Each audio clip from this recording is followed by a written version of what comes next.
Et l'action ou la réaction dans la réflexion sont précisément ce dont l'unité constitue l'organique, unité qui a le même sens que la reproduction organique. Il s'ensuit qu'il faut que dans tout mode de l'effectivité soit présente la même grandeur de sensibilité. Dès lors que nous considérons d'abord le rapport mutuel de celle-ci et de l'irritabilité que d'irritabilité et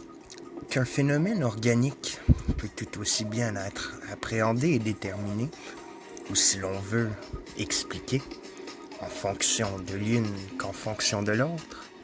La même chose que telle prend pour une sensibilité élevée, telle autre pourra tout aussi bien la considérer comme irritabilité élevée et comme irritabilité de même niveau. Si on les appelle des facteurs,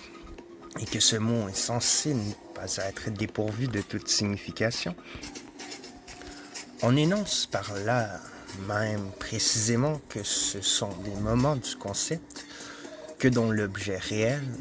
dont ce concept constitue l'essence, a chez lui de ces facteurs de manière identique, et lorsqu'on le détermine de l'une des manières, comme très sensible, on peut tout aussi bien l'énoncer de l'autre manière, comme tout aussi irritable, quand, comme il est nécessaire, ces propriétés sont différenciées. Elles le sont selon le concept, et leur opposition est qualitative, mais quand on les pose comme ayant encore de l'être, en dehors de cette différence vraie, et pour la représentation de ce en quoi elles pourraient être des côtés de la loi, comme différentes,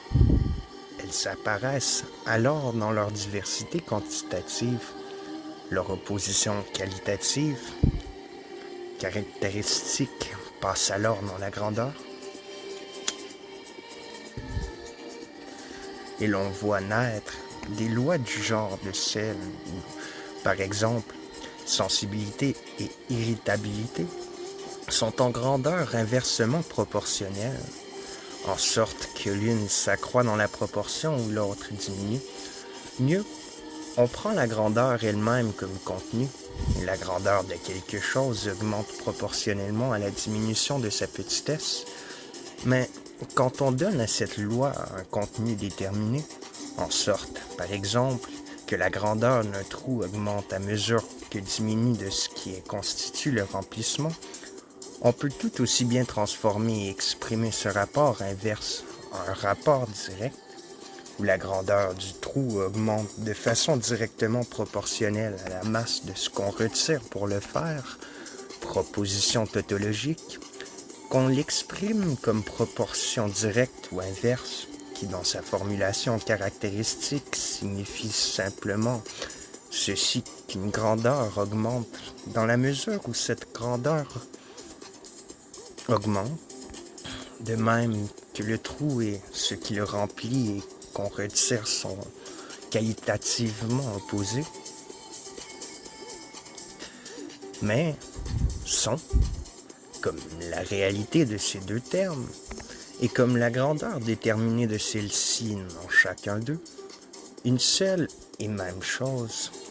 et que leur opposition vide de signification débouche une tautologie et que pareillement l'augmentation de la grandeur et la diminution de la petitesse sont la même chose. De même, les moments organiques sont-ils également